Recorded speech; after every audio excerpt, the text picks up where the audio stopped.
ഈശോമിശിഹായ്ക്കും സ്തുതിയായിരിക്കട്ടെ. ഗോഡ്സ് വേയുടെ ഒരു പുതിയ എപ്പിസോഡോടി വന്നു ചേർന്നിരിക്കുകയാണ്. ഈ എപ്പിസോഡിലേക്ക് കടന്നു വന്നിരിക്കുന്ന എല്ലാ കുഞ്ഞുമക്കളെയും ഒത്തിരി സ്നേഹത്തോടെ സ്വാഗതം ചെയ്യുന്നു.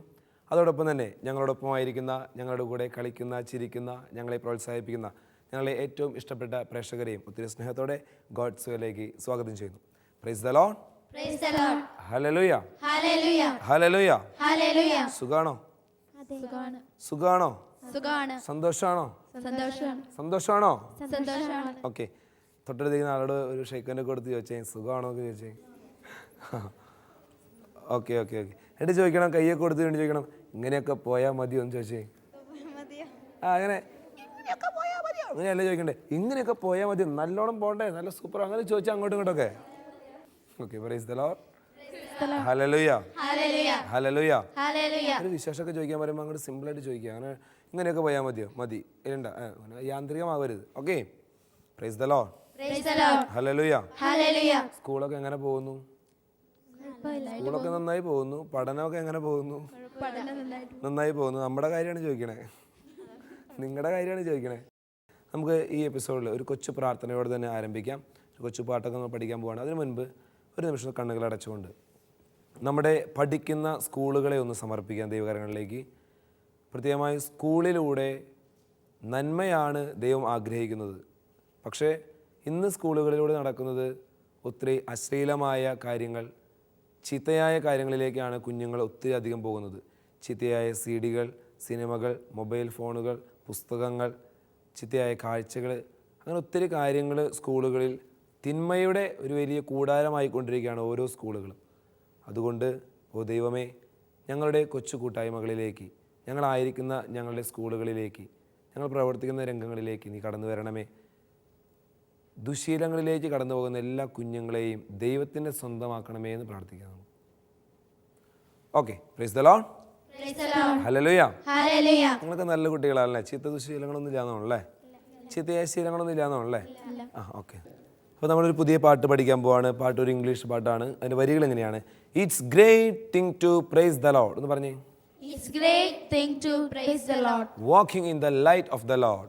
Walking in the light of the Lord. ഇനി അടുത്ത വരികൾ പാടുമ്പോൾ it's great thing to love the lord. It's great thing to love the Lord. Walking in the light of the Lord.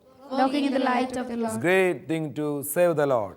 It's great thing to serve the Lord. Walking in the light of the Lord. Walking in the light of the Lord. പാട്ടിന് അർത്ഥം മനസ്സിലായോ? മനസ്സിലായോ? എന്താണ് അർത്ഥം?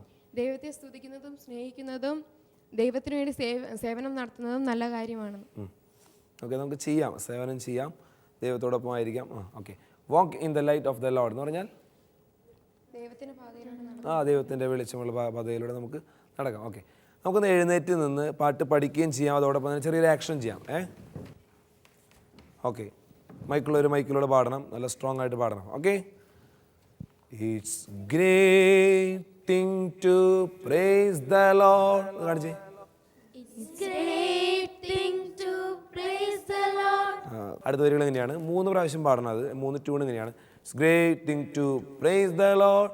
It's great thing to praise the Lord. It's great thing to praise the Lord. Walking in the light of the Lord കാണിച്ചേ.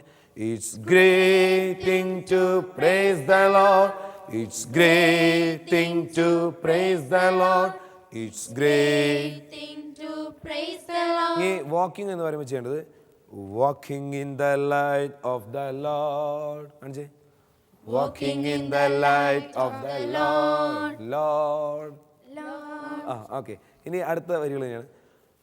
വാക്ക് walk walk walk in the light.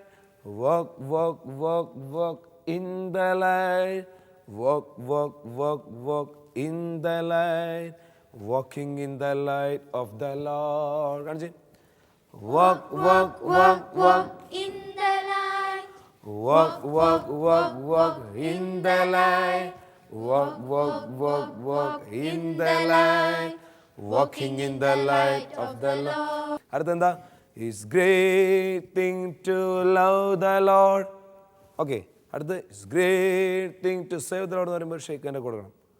ഷെയ്ഖൻ്റെ താടപ്പോൾ ഷെയ്ഖൻ്റെ കയ്യൊക്കെ it's great thing to save the Lord കേട്ടോ.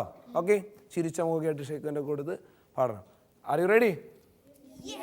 Okay, അപ്പോൾ നമുക്ക് മ്യൂസിക്കിനോടൊപ്പം ചേർന്ന് പാടാം. Then clap your hand.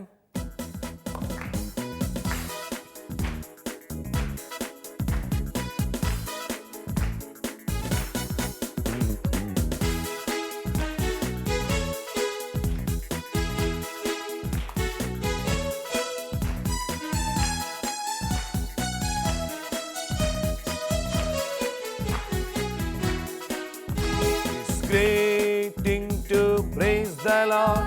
It's great thing to praise the Lord. It's great thing to praise the Lord. Walking in the light of the Lord. Great. It's great thing to praise the Lord. It's great thing to praise the Lord. കേൾക്കുന്നില്ല. It's great thing to praise the Lord. Walking in the light of the Lord. Walk in the light. Walk in the light. Walk in the light. Walking in the light of the Lord. Walk in the light. Walk in the light. Walk in the light. Walking in the light of the Lord. Then love the Lord. It's great thing to love the Lord. It's great thing to love the Lord. It's great thing to love the Lord. Walking in the light of the Lord. It's great to love the Lord. It's great thing to love the Lord. It's great thing to love the Lord. It's great thing to love the Lord. Walking in the light of the Lord. The body അനക്കി കളിച്ചേ. It's great thing to love the Lord. It's great thing to love the Lord. It's great thing to love the Lord. Walking in the light of the Lord. Walk in the light. Walk in the light. Walk in the light. Walking in the light of the Lord. Walk in the light. Walk in the light. Walk in the light. Walking in the light Of the Lord. to save the Lord. It's great thing to save the Lord. It's great thing to save the Lord. It's great thing to save the Lord. Walking in the light of the Lord. Save the Lord. It's great thing to save the Lord.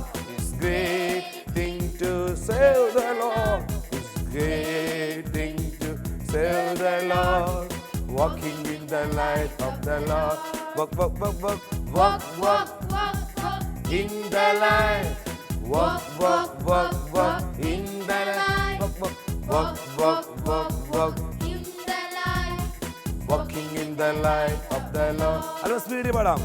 Walk in the light. Walk in the light. Walk in the light.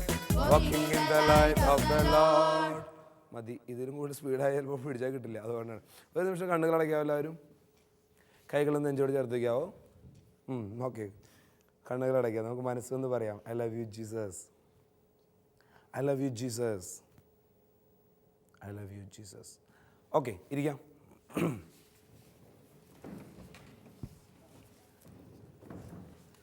പാട്ട് മാത്രം പോരാ, വചനം കേൾക്കണം.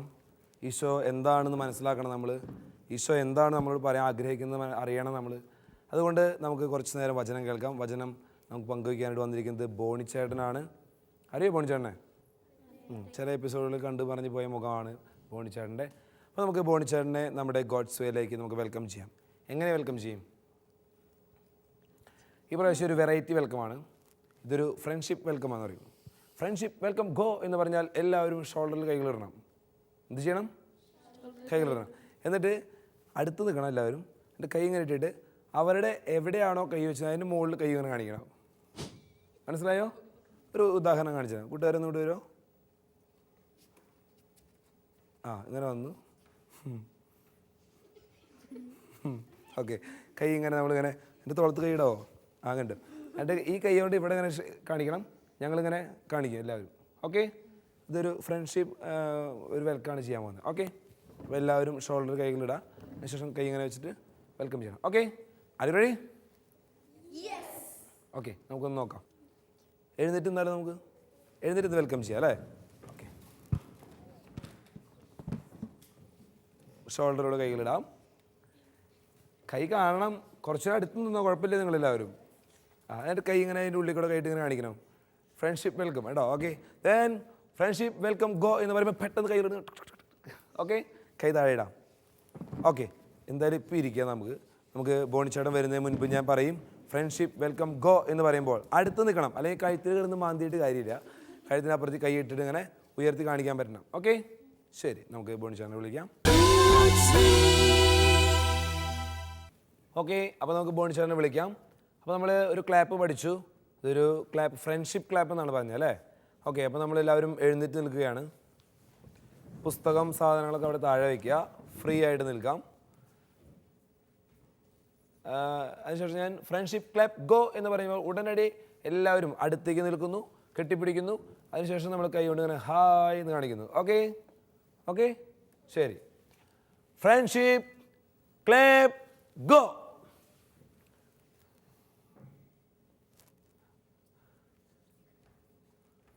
Welcome to God's way. ഒരു കൂടി പറയാമോ? Welcome to God's way. പ്രിയപ്പെട്ട കൂട്ടുകാരെ, നിങ്ങൾ വെൽക്കം ചെയ്തത് എനിക്ക് ഒത്തിരി ഇഷ്ടപ്പെട്ടു. എല്ലാവരും ചേർന്ന് നിന്ന് ഒരുമിച്ച് കൈയൊക്കെ ഇങ്ങനെ കാണിച്ച് നല്ല രസമുണ്ടായിരുന്നു കേട്ടോ. അപ്പോൾ നിങ്ങൾ വളരെ മിടുക്കന്മാരും മിടുക്കികളുമാണ്. പരസ്പരം ഭയങ്കര സ്നേഹമാണ് നിങ്ങൾക്ക്. നിങ്ങൾ പരസ്പരം ഹെൽപ്പ് ചെയ്യാറുണ്ടോ? Very good. അപ്പോൾ ഇന്ന് നമ്മൾ ഗോഡ്സ് വേയിലൂടെ കേൾക്കാൻ പോകുന്നത് ആരെയും മാറ്റി നിർത്തരുത്, എല്ലാവരെയും ഹെൽപ്പ് ചെയ്യണം എന്നതിനെക്കുറിച്ചാണ്. അത് വളരെ നന്നായിട്ട് മനസ്സിലാകാൻ പറ്റിയ ഒരു സംഭവ കഥ ഞാൻ പറയാം. നടന്നതാണ്. ഒരു രാജാവ്, നല്ല സമ്പത്തും വലിയ കൊട്ടാരങ്ങളും ഒക്കെയുള്ള മഹാനായ ഒരു രാജാവ്. ആ രാജാവിനൊരു ആഗ്രഹം, ഇതിനേക്കാൾ നല്ല വേറൊരു കൊട്ടാരം പണിയണം. അങ്ങനെ രാജാവ് കൊട്ടാരം പണിയാൻ വിദഗ്ധരായിട്ടുള്ള എൻജിനീയേഴ്സിനൊക്കെ വിളിപ്പിക്കുകയാണ്. പല ആൾക്കാരും വന്നു, പലരും പ്ലാനൊക്കെ പറഞ്ഞു കൊടുത്തു. രാജാവിനൊന്നും ഇഷ്ടപ്പെടണില്ല. ഈ ലോകത്തിൽ ഇന്നേ വരെ ഉണ്ടാക്കിയിട്ടുള്ളതിൽ വെച്ച് ഏറ്റവും നല്ല കൊട്ടാരമായിരിക്കണം പണിയണമെന്ന് രാജാവിൻ്റെ ഒരു മോഹം. അങ്ങനെ ധാരാളം പേര് വന്നു. അക്കൂട്ടത്തിൽ ഒരു സന്യാസി ഒരിക്കൽ രാജകൊട്ടാരത്തിൽ വരികയാണ്. അപ്പോൾ ഈ രാജകൊട്ടാരത്തിൽ ഈ സന്യാസി വരുമ്പോൾ രാജാവിൻ്റെ ആഗ്രഹം പറഞ്ഞു. എന്താണ് രാജാവിൻ്റെ ആഗ്രഹം? വലിയൊരു കൊട്ടാരം പണിയണം. അപ്പോൾ ഈ സന്യാസി പറഞ്ഞു, മഹാരാജാവേ, എനിക്കൊരു ഐഡിയ, എൻ്റെ മനസ്സിലൊരു മനോഹരമായൊരു കൊട്ടാരമുണ്ട്, ഞാൻ അതേക്കുറിച്ച് പറയട്ടെ എന്ന് ചോദിച്ചു. രാജാവ് പറഞ്ഞു, ഓ പറയൂ. അങ്ങനെ ഈ സന്യാസി മനോഹരമായൊരു കൊട്ടാരത്തിൻ്റെ പ്ലാൻ പറഞ്ഞു. രാജാവിന് ഭയങ്കരമായിട്ട് ഇഷ്ടപ്പെട്ടു. രാജാവ് ഉടനെ പറഞ്ഞു, എങ്കിൽ ഈ കൊട്ടാരം പണിയാനായിട്ട് ആരെ നമുക്ക് ഏൽപ്പിക്കാൻ പറ്റുമെന്ന് ചോദിച്ചു. അപ്പോൾ ഈ സന്യാസി ഉടനെ പറഞ്ഞു, ഞാൻ തന്നെ ഇത് പണിയാനുള്ള ഉത്തരവാദിത്തം ഏറ്റെടുത്തോളാം. അപ്പോൾ ഏകദേശം എത്ര രൂപയാകും? നല്ല പൈസയാവും. അങ്ങനെ രാജാവിൻ്റെ കൊട്ടാരത്തിലെ ഖജനാവിലുണ്ടായ കുറേയധികം സ്വത്തുക്കൾ, രാജകൊട്ടാരം പണിയാൻ ആവശ്യമായിട്ടുള്ള മുഴുവൻ സ്വത്തുക്കളും ഈ സന്യാസി ഏൽപ്പിക്കുകയാണ്. സന്യാസി അതെല്ലാം വാങ്ങിച്ച് രാജാവിനെ വണങ്ങി കൊട്ടാരം പണിതിട്ട് വരാമെന്ന് പറഞ്ഞ് പോയി. രാജാവ് ഇങ്ങനെ ആകാംക്ഷയോടെ കാത്തിരിക്കുകയാണ് സന്യാസിയുടെ തിരിച്ചു വരവ് നോക്കി. രാജാവ് വിചാരിച്ച സമയത്ത് സന്യാസി തിരിച്ചു വന്നില്ല. അപ്പോൾ രാജാവിന് സംശയം, എന്തു പറ്റി? കൂടെയുള്ള മന്ത്രിയോട് ചോദിച്ചു, നമ്മുടെ സന്യാസി കൊട്ടാരം പണിയാനെന്ന് പറഞ്ഞ് പോയിട്ട് ഇതുവരെ വന്നില്ലല്ലോ. അപ്പം മന്ത്രി പറഞ്ഞു, നല്ല കൊട്ടാരമല്ലേ പണിയേണ്ടത്, അപ്പോൾ കുറച്ചുകൂടി സമയം എടുക്കുമായിരിക്കും, വരും. പക്ഷേ പ്രിയപ്പെട്ട കൂട്ടുകാരെ, 1 വർഷം കഴിഞ്ഞു, 2 വർഷം കഴിഞ്ഞു, വർഷങ്ങൾ പലത് കഴിഞ്ഞു. സന്യാസിനെ കുറിച്ച് ഒരു വിവരവും ഇല്ല. രാജാവിന് സങ്കടമായി. രാജാവ് രഹസ്യത്തിൽ രാജ്യത്ത് മുഴുവൻ ഈ സന്യാസിയെക്കുറിച്ച് അന്വേഷിച്ചു. അങ്ങനെ ഒരു സന്യാസിയെക്കുറിച്ച് ആർക്കും അറിയില്ല. ഒരാൾക്കൊരു പിടിയില്ല. സന്യാസി എവിടെ പോയെന്ന് ഒരറിവുമില്ല. രാജാവ് പറഞ്ഞു, കഷ്ടം, മുഴുവൻ സ്വത്തുക്കളുമായിട്ട് പോയി കളഞ്ഞു. രാജാവ് നിരാശപ്പെട്ട്, അങ്ങനെ നിരാശനായി രാജാവ് രോഗിയായി. വർഷങ്ങൾ കഴിഞ്ഞ് ഇങ്ങനെ മരണക്കിടക്കിൽ കിടക്കുകയാണ് രാജാവ്, രോഗിയായി നിരാശപ്പെട്ട്. അങ്ങനെ ഇരിക്കുമ്പോൾ നമ്മുടെ പഴയ സന്യാസി തിരിച്ചു വന്നേക്കണം. അപ്പോൾ രാജകൊട്ടാരത്തിൽ ഇങ്ങനെ എത്തിയപ്പോൾ തന്നെ രാജാവിൻ്റെ അടുത്ത് അറിയിപ്പ് കിട്ടി, രാജാവേ, ആ സന്യാസി വന്നിട്ടുണ്ട്. രോഗക്കിടക്കയിലായിരുന്ന രാജാവ് ചാടി എഴുന്നേൽക്കുകയാണ്. എങ്ങനെ എഴുന്നേറ്റെന്ന് പോലും അറിയില്ല.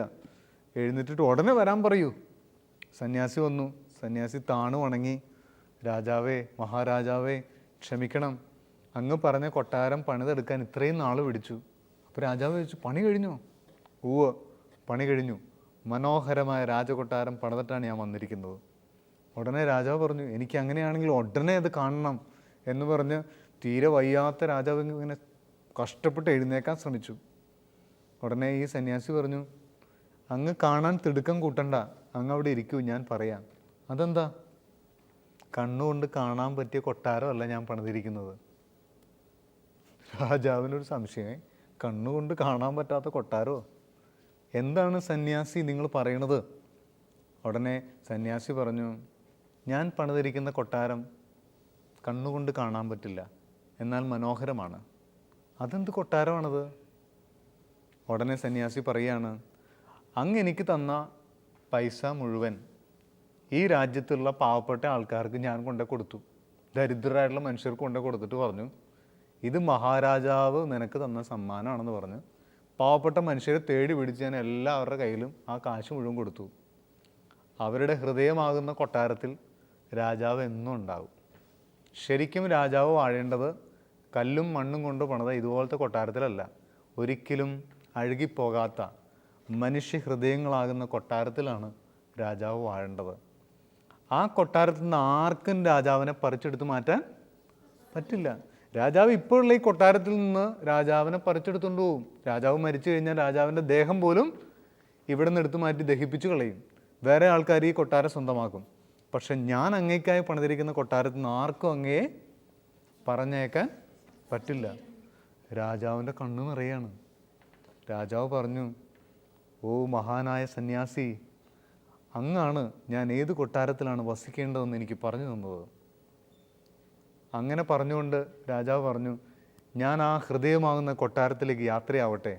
എൻ്റെ ഈ കല്ലും മണ്ണും കൊണ്ട് ഉപയോഗിച്ച് കൊട്ടാരത്തിൽ ഇനി എനിക്ക് വസിക്കണ്ട എന്ന് പറഞ്ഞ് പതുക്കെ രാജാവ് കണ്ണടച്ചു. രാജാവ് മരിച്ചു. അങ്ങനെ സന്തോഷത്തോടെ രാജാവ് മരണമടഞ്ഞു.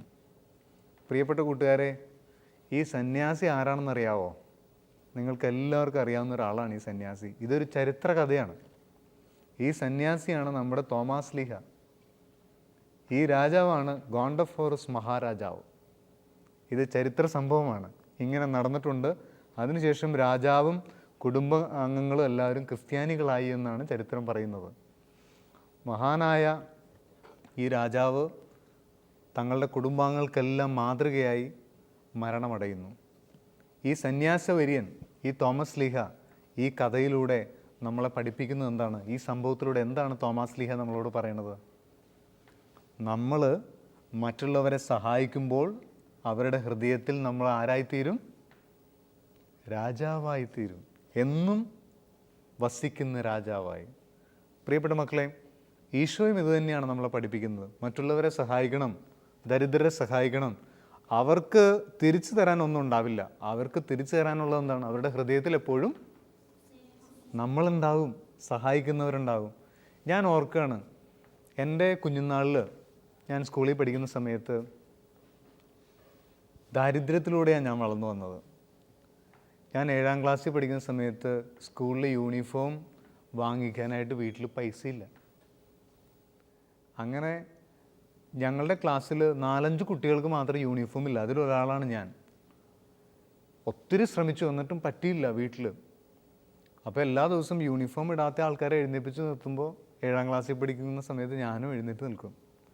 അങ്ങനെ ഇരിക്കുന്ന സമയത്ത് ഞാൻ ഇന്നും ഓർത്തിരിക്കുന്ന ഒരു സംഭവമാണ്, എന്നെ പഠിപ്പിച്ചിരുന്ന ഒരു ടീച്ചർ, അമ്മിണി ടീച്ചർ. ടീച്ചർ ചിലപ്പോൾ അത് മറന്നു പോയിട്ടുണ്ടാകാം, പക്ഷെ ഇന്നും എൻ്റെ മനസ്സിലത് കിടക്കുന്നു. ആ ടീച്ചർ എനിക്ക് യൂണിഫോം വാങ്ങി തന്നു. അത് ഇന്ന് എൻ്റെ മനസ്സിൽ ഇങ്ങനെ മായാതെ കിടക്കുകയാണ്. ചിലപ്പോൾ ടീച്ചർ വേറെ കുറേ കുട്ടികൾക്ക് കൊടുത്തിട്ടുണ്ടാവാം, ടീച്ചർ ചിലപ്പോൾ എനിക്ക് യൂണിഫോം തന്ന കാര്യം മറന്നു പോയിട്ടുണ്ടാകാം. പക്ഷെ ഞാൻ ഇത്രയും വലുതായി ഞാനിപ്പോൾ ഇങ്ങനെയൊക്കെ ആയപ്പോഴും എൻ്റെ മനസ്സിൽ ടീച്ചർ ഇങ്ങനെ നിറഞ്ഞ് നിൽക്കുകയാണ്. കാരണം എൻ്റെ ഒരു വിഷമത്തിൻ്റെ സമയത്ത് ടീച്ചർ എന്നെ ഹെൽപ്പ് ചെയ്തു. നിങ്ങൾക്ക് ചേട്ടൻ പറയുന്നത് മനസ്സിലാവുന്നുണ്ടോ? മറ്റുള്ളവർക്ക് സഹായം വേണ്ട സമയത്ത് നമ്മളവരെ സഹായിക്കുമ്പോൾ അവരുടെ ഹൃദയത്തിൽ നമ്മളെന്നും ഉണ്ടാകും. ഇപ്പോൾ പ്രിയപ്പെട്ട മക്കളെ, ഈ പ്രാവശ്യത്തെ ഗോഡ്സ് വേയിലൂടെ ഈശോ നമ്മളോട് എല്ലാവരോടും പറയുന്നൊരു കാര്യം, മറ്റുള്ളവരുടെ സഹായ സമയത്ത് അവരെ തള്ളിക്കളയരുത്, നമ്മൾ ഇടപെടണം, അവരെ ഹെൽപ്പ് ചെയ്യണം. അങ്ങനെ അവരുടെ ഹൃദയത്തിൽ എന്നും നിങ്ങളുണ്ടാകും. നമുക്കൊരു വചനം കേൾക്കാം. ഈശോ വളരെ വ്യക്തമായി പറയുന്നൊരു വചനം, ലൂക്കായുടെ സുവിശേഷം 14-ാം അധ്യായം 13-14 വാക്യങ്ങൾ നമുക്ക് കേൾക്കാം. എന്നാൽ നീ സദ്യ നടത്തുമ്പോൾ ദരിദ്രർ, വികലാംഗർ, മുടന്തർ, കുരുടർ എന്നിവരെ ക്ഷണിക്കുക. ഈശോ പറയുകയാണ്, നീ ഒരു വിരുന്ന് നടത്താൻ നേരത്ത് ആരൊക്കെയാണ് വിളിക്കേണ്ടത്? കാശുള്ളവരെയും വലിയ വലിയ ആൾക്കാരെയൊക്കെയാണോ? അല്ല. നമ്മൾ ഈ മനസ്സിലാക്കിയാലും ഇല്ലെങ്കിലും സ്വീകരിച്ചാലും ഇല്ലെങ്കിലും വലിയൊരു സത്യം വചനത്തിലൂടെ ഈശോ നമ്മളെ പഠിപ്പിക്കുന്നു. നമ്മൾ വിരുന്ന് നടത്താൻ നേരത്ത് പാവപ്പെട്ടവരെയാണ് യഥാർത്ഥത്തിൽ വിളിക്കേണ്ടത്. പക്ഷേ ഇന്നത്തെ നമ്മുടെ ഫംഗ്ഷനുകളിലും വിരുന്നുകളിലൊക്കെ ഏറ്റവും കൂടുതൽ നമ്മൾ വിളിക്കാൻ ആഗ്രഹിക്കുന്ന ആരെയാണ്? അറിയപ്പെടുന്ന ആൾക്കാരല്ലേ? എല്ലാവരും അറിയുന്ന ആൾക്കാർ വന്നാൽ എനിക്കൊരു പേരാണ്. മിനിസ്റ്റർ വന്നാൽ അല്ലേ, MLA വന്നാൽ എനിക്കൊരു പേരാണ്. എല്ലാവരും അറിയുന്ന ആളെ വിളിക്കാനാണ് ആഗ്രഹം. പക്ഷേ ഈശോ യഥാർത്ഥത്തിൽ വിരുന്നിന് വിളിക്കേണ്ടത് ആരെയാണെന്നാണ് പഠിപ്പിക്കുന്നത്? ആരുമില്ലാത്തവരെയും പാവപ്പെട്ടവരെയും ദരിദ്രരെയും വിളിക്കണം. അതെന്തുകൊണ്ടാണെന്നറിയാവോ? അതിൻ്റെ താഴെയുള്ള വചനം പറയുന്നുണ്ട്, അത് നമുക്ക് കേൾക്കാം. അപ്പോൾ നീ ഭാഗ്യവാനായിരിക്കും, എന്തെന്നാൽ പകരം നൽകാൻ അവരുടെ പക്കൽ ഒന്നുമില്ല. നീതിമാന്മാരുടെ പുനരുദ്ധാനത്തിൽ നിനക്ക് പ്രതിഫലം ലഭിക്കും. വളരെ സുന്ദരം. എന്തുകൊണ്ടാണ് പാവപ്പെട്ടവരെ വിളിക്കണമെന്ന് പറഞ്ഞത്? അവർക്ക് തിരിച്ചു തരാൻ ഒന്നുമില്ല. അപ്പം അതിൻ്റെ അർത്ഥം നമ്മളിങ്ങോട്ട് തിരിച്ചൊന്നും പ്രതീക്ഷിക്കാതെ വേണം മറ്റുള്ളവരെ ഹെൽപ്പ് ചെയ്യാൻ. ക്ലിയർ ആണോ? ഞാൻ എൻ്റെ ഫ്രണ്ടിന് പേന കൊടുത്താൽ എനിക്കെന്ത് തിരിച്ച് കിട്ടും എന്ന് ചിന്തിച്ചുകൊണ്ട് കൊടുത്തിട്ടുണ്ടെങ്കിൽ അതുകൊണ്ട് പ്രതിഫലമില്ല. എനിക്കിങ്ങോട്ട് തരാനായിട്ട് പറ്റാത്ത ആൾക്കാരെ ഞാൻ ഹെൽപ്പ് ചെയ്യണം. അപ്പോൾ ഇപ്രാവശ്യം ബോണിച്ചേട്ടൻ പറയണത് ഇതാണ്, ഒന്നും ഇങ്ങോട്ട് ലഭിച്ചില്ലെങ്കിലും മറ്റുള്ളവർക്ക് കൊടുക്കുന്ന ഒരു ശീലം ഈ ചെറുപ്രായത്തിൽ തന്നെ നിങ്ങൾ വികസിപ്പിച്ചെടുക്കണം. അങ്ങനെ അനേകരുടെ ഹൃദയങ്ങളിൽ നിങ്ങൾ ജീവിക്കട്ടെ. അങ്ങനെ നിങ്ങൾക്ക് നല്ല പ്രതിഫലം കിട്ടട്ടെ. സ്വർഗത്തിൽ വലിയ പ്രതിഫലം കിട്ടുമെന്നാണ് പറയുന്നത്. നമുക്കെല്ലാം ഉണ്ട്, എല്ലാം ഉണ്ട്. പക്ഷേ ആൾക്കാർക്ക് നമ്മളെ കണ്ടുകൂടെങ്കിൽ അതുകൊണ്ട് വല്ല പ്രയോജനമുണ്ടോ? ഒരു ഉദാഹരണം പറഞ്ഞാൽ, ഒരു വലിയൊരു കൊട്ടാരത്തിൽ ഒരു രാജാവ് വസിക്കുകയാണ്. രാജാവിനെല്ലാം ഉണ്ട്, കൊട്ടാരമുണ്ട്, നിറയെ പൈസയുണ്ട്, സ്ഥാനമാനങ്ങളുണ്ട്, എല്ലാ സൗകര്യങ്ങളും ഉണ്ട്. രാജ്യത്തെ പ്രജകൾക്കൊന്നും രാജാവിനെ കണ്ണിന് കണ്ടൂടാ. എന്തെങ്കിലും പ്രയോജനമുണ്ടോ? അതേസമയം ആ രാജാവ് കൊട്ടാരത്തിൽ നിന്ന് ഇറങ്ങി പ്രജകളുടെ വേദനയിൽ അല്ലേ, ദരിദ്രരുടെ വേദനകളിലും ദുഃഖങ്ങളിലും ഒക്കെ സഹായിക്കാൻ നേരത്ത് രാജാവ് എവിടെ വരും? അവരുടെ ഹൃദയത്തിൽ വരും. അപ്പോൾ രാജാവിൻ്റെ രാജകൊട്ടാരത്തിനും രാജാവിൻ്റെ സമ്പത്തിനും ഒക്കെ അർത്ഥമുണ്ടായി.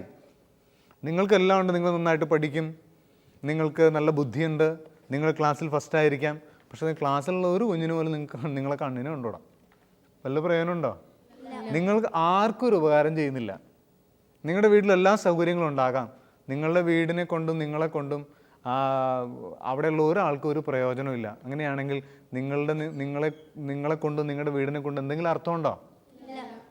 പ്രിയപ്പെട്ട മക്കളെ, പറഞ്ഞു വരുന്നതാണ്, മറ്റുള്ളവരെ ഹെൽപ്പ് ചെയ്യണം, മറ്റുള്ളവരെ സഹായിക്കണം. അപ്പോഴാണ് നമ്മൾ ഹൃദയങ്ങളിൽ വസിക്കുക. ഒരു വചനം കൂടിയുണ്ട്, ലൂക്കായുടെ സുവിശേഷം തന്നെ 18-ാം അധ്യായം. അത് കേട്ട് യേശു പറഞ്ഞു, ഇനിയും നിനക്ക് ഒരു കുറവുണ്ട്. നിനക്കുള്ളതെല്ലാം വിറ്റ് ദരിദ്രർക്ക് കൊടുക്കുക, അപ്പോൾ സ്വർഗത്തിൽ നിനക്ക് നിക്ഷേപമുണ്ടാകും. അനന്തരം വന്ന് എന്നെ അനുഗമിക്കുക. ഇത് ഒരു അധികാരി ഈശോയോട് വന്ന് ചോദിക്കുകയാണ്, ഞാൻ എന്താണ് ചെയ്യേണ്ടത് സ്വർഗത്തിൽ പോകാൻ? അപ്പോൾ ഈശോ പറയുന്നതാണ്, നിനക്കൊരു എന്തുണ്ട്? ഒരു കുറവുണ്ട്. അതെന്താണ്? നിനക്കുള്ളതെല്ലാം വിറ്റിട്ട് ദരിദ്രർക്ക് കൊടുക്കുക. ദരിദ്രർക്ക് കൊടുത്താൽ തിരിച്ചു കിട്ടുമോ? തിരിച്ച് തരാൻ സാധ്യതയില്ലാത്ത ആൾക്കാർക്ക് കൊടുക്കുക. അപ്പം എൻ്റെ പ്രിയപ്പെട്ട മക്കളെ, നമുക്കുള്ളതെല്ലാം വിറ്റിട്ടല്ലെങ്കിലും അല്ലേ, അത് വേണമെങ്കിൽ നമുക്കൊന്ന് കുറക്കാം അല്ലേ, എല്ലാം വിറ്റിട്ടല്ലെങ്കിലും നിങ്ങളുടെ ആവശ്യം കഴിഞ്ഞിട്ടുള്ള ധാരാളം സാധനങ്ങൾ നിങ്ങളുടെ കയ്യിലുണ്ടല്ലോ. എന്തുമാത്രം കാര്യങ്ങൾ അല്ലേ, എന്തുമാത്രം സാധനങ്ങളാണ്. എനിക്ക് പരിചയമുള്ളൊരു ചേട്ടനെ ഞാൻ ഓർക്കുകയാണ് ഇപ്പോൾ. ആ ചേട്ടൻ്റെ വീട്ടിൽ ആ ചേട്ടനും അപ്പച്ചനും മാത്രമേ ഉള്ളൂ. ചേട്ടന് നല്ല ചെറുപ്പക്കാരൻ, യുവാവ്, കല്യാണമൊന്നും കഴിച്ചിട്ടില്ല. ചേട്ടനൊരു ചെറിയ ജോലിയുണ്ട്, ഒപ്പം ട്യൂഷൻ എടുക്കുന്നുണ്ട്, നന്നായിട്ട് ട്യൂഷൻ എടുക്കും. ഈ ചേട്ടന് കിട്ടുന്ന തുച്ഛമായ വരുമാനമാണ്, ചെറിയ ജോലിയിൽ നിന്നുള്ള ചെറിയൊരു സാലറി, പിന്നെ ട്യൂഷനിൽ നിന്ന് കിട്ടുന്ന പൈസ. പക്ഷെ എനിക്കറിയാം ഈ ചേട്ടൻ്റെ വീട്ടിലെ ആവശ്യങ്ങൾ കഴിഞ്ഞിട്ട് പാവപ്പെട്ട കുടുംബങ്ങൾ കണ്ടുപിടിച്ച് അവർക്ക് ആവശ്യമുള്ള അരിയും സാധനങ്ങളൊക്കെ വാങ്ങിയിട്ട് കിറ്റിലാക്കി കൊണ്ട് എല്ലാ മാസവും ആ ചേട്ടൻ കൊടുക്കും. കണ്ടോ? അപ്പോൾ ചേട്ടൻ്റെ ആവശ്യങ്ങൾ അത്യാവശ്യം നടന്നു, വീട്ടിൽ അപ്പച്ചനും ചേട്ടനും ജീവിക്കാനുള്ള കാര്യങ്ങളെല്ലാം എടുത്തിട്ട് ബാക്കി പൈസ എന്ത് ചെയ്യുന്നു? പാവപ്പെട്ടവരെ തേടി പിടിച്ച് അവർക്ക് വേണ്ട സാധനങ്ങളെല്ലാം വാങ്ങി ഒരു കിറ്റിലാക്കി കൊണ്ട് വീട്ടിൽ കൊടുത്തിട്ട് പോരും. ആ ചേട്ടനെ ആ വീട്ടുകാർ മറക്കുമോ? അവരുടെ ഹൃദയത്തിലുണ്ടാകും. പ്രിയപ്പെട്ട മക്കളെ, നിങ്ങളും കൊടുക്കുന്ന ശീലമുള്ളവരായി തീരുക. എല്ലാം വിറ്റിട്ടല്ലെങ്കിലും കൂടുതലുള്ളത് അല്ലേ. നിങ്ങൾക്ക് ഡ്രസ്സ് ധാരാളം ഇല്ലേ? ഇല്ലേ? തീർച്ചയായിട്ടും ഉണ്ട്. ഇപ്പോൾ നമ്മളെ കണ്ടുകൊണ്ടിരിക്കുന്ന പ്രേക്ഷകരായ കുട്ടികളോട് നമുക്ക് പറയാനുള്ളത് അത് തന്നെയാണ് അല്ലേ. കണ്ടുകൊണ്ടിരിക്കുന്നവർ, നിങ്ങൾക്ക് കൂടുതലുള്ളത് പ്രിയപ്പെട്ട ദരിദ്രരായിട്ടുള്ള മക്കളെ കണ്ടുപിടിച്ച് കൊടുക്കാനായിട്ട് കഴിയണം. അപ്പോൾ നമുക്ക് അതിനുള്ള കൃപയ്ക്കായിട്ട് പ്രാർത്ഥിക്കാം. ഒരു വചനം കൂടി നമുക്ക് കേൾക്കാം. മത്തായിയുടെ സുവിശേഷം 19-ാം അധ്യായം 21-ാമത്തെ തിരുവചനം. യേശു പറഞ്ഞു, നീ പൂർണ്ണനാകാൻ ആഗ്രഹിക്കുന്നെങ്കിൽ പോയി നിനക്കുള്ളതെല്ലാം വിറ്റ് ദരിദ്രർക്ക് കൊടുക്കുക, അപ്പോൾ സ്വർഗത്തിൽ നിനക്ക് നിക്ഷേപം ഉണ്ടാകും. നേരത്തെ കേട്ട അതേ വചനം തന്നെയാണിത് അല്ലേ. നീ പൂർണ്ണനാകാൻ ആഗ്രഹിക്കുന്നെങ്കിൽ, മക്കളെ, നിങ്ങൾ ആരെങ്കിലും നിങ്ങളുടെ ലൈഫിൽ പൂർണ്ണരായി തീരാൻ ആഗ്രഹിക്കുന്നുണ്ടെങ്കിൽ മസ്റ്റായിട്ട് ചെയ്യേണ്ട ഒരു കാര്യമാണ് ദരിദ്രരെ സഹായിച്ചിരിക്കണം, അല്ലെങ്കിൽ പൂർണ്ണരല്ല. എനിക്ക് ചിലപ്പോൾ നല്ല എഡ്യൂക്കേഷൻ ഉണ്ടാകാം, ഡിഗ്രി ഉണ്ടാകാം, സ്ഥാനമാനങ്ങൾ ഉണ്ടാകാം, ഞാൻ എല്ലാവർക്കും അറിയപ്പെടുന്ന ഒരാളായിരിക്കാം, പക്ഷെ എനിക്ക് സഹായിക്കുന്ന ഒരു ശീലമില്ലെങ്കിലോ ഞാൻ പൂർണ്ണനല്ല എന്നാണ് വചനം ഇപ്പോൾ നമ്മളെ പഠിപ്പിക്കുന്നത് അല്ലേ. എല്ലാം ഉണ്ടായിട്ടും മറ്റുള്ളവരെ സഹായിക്കാത്ത ആൾ പ്രയോജനരഹിതനാണ്, അയാളെ കൊണ്ടൊരു പ്രയോജനമില്ല. അതുകൊണ്ട് മക്കൾ മറ്റുള്ളവരെ ഹെൽപ്പ് ചെയ്യുന്ന ഒരു ശീലം ഇപ്പോഴേ വളർത്തിയെടുക്കുക. എങ്ങനെയുള്ളവരാണ് ഹെൽപ്പ് ചെയ്യേണ്ടത്? തിരിച്ചൊന്നും തരാനായിട്ട് ഒരു വകയും ഇല്ലാത്തവരെ വേണം തേടി പിടിച്ച് സഹായിക്കേണ്ടത്. അങ്ങനെ സഹായിക്കുന്നൊരു ഹൃദയം നിങ്ങൾക്കുണ്ടാകട്ടെ. നമ്മളെ കാണുന്ന മക്കൾക്കും അതുണ്ടാകട്ടെ. നമുക്ക് പ്രാർത്ഥിക്കാം, കണ്ണുകളടയ്ക്കാം. കർത്താവിൻ്റെ വചനം വളരെ ശക്തമാണ്. നിനക്കൊരു കുറവുണ്ട്, നിനക്കുള്ളതെല്ലാം വിറ്റ് ദരിദ്രരെ സഹായിക്കുക. നീ പൂർണ്ണനാകാൻ ആഗ്രഹിക്കുന്നെങ്കിൽ നീ ദരിദ്രരെ സഹായിച്ചിരിക്കണം. പ്രിയപ്പെട്ട മക്കളെ, ഈ കുഞ്ഞു പ്രായത്തിൽ തന്നെ മറ്റുള്ളവരെ സഹായിക്കുന്നൊരു ശീലം ഞാൻ രൂപപ്പെടുത്തിയെടുക്കും എന്ന് തീരുമാനിച്ചുകൊണ്ട് പാട്ടുപാടി നമുക്ക് പ്രാർത്ഥിക്കാം.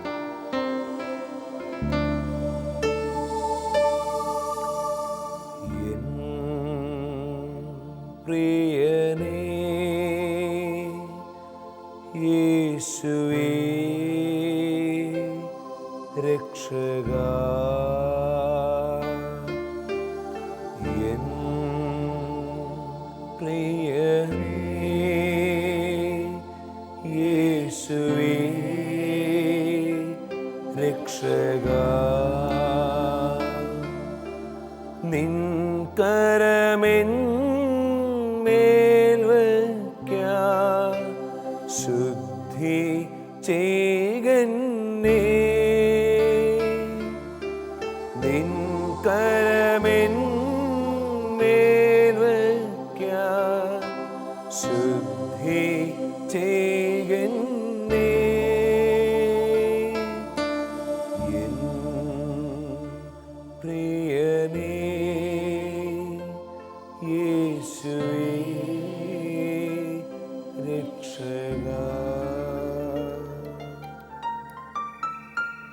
ഗോഡ്സ് വേ കണ്ടുകൊണ്ടിരിക്കുന്ന പ്രിയപ്പെട്ട കൂട്ടുകാരെ, മറ്റുള്ളവരെ സഹായിക്കുമ്പോൾ നമ്മൾ അവരുടെ ഹൃദയത്തിൽ എന്നും ഉണ്ടാകും. അങ്ങനെ നമ്മുടെ ജീവിതം അർത്ഥപൂർണമാകും.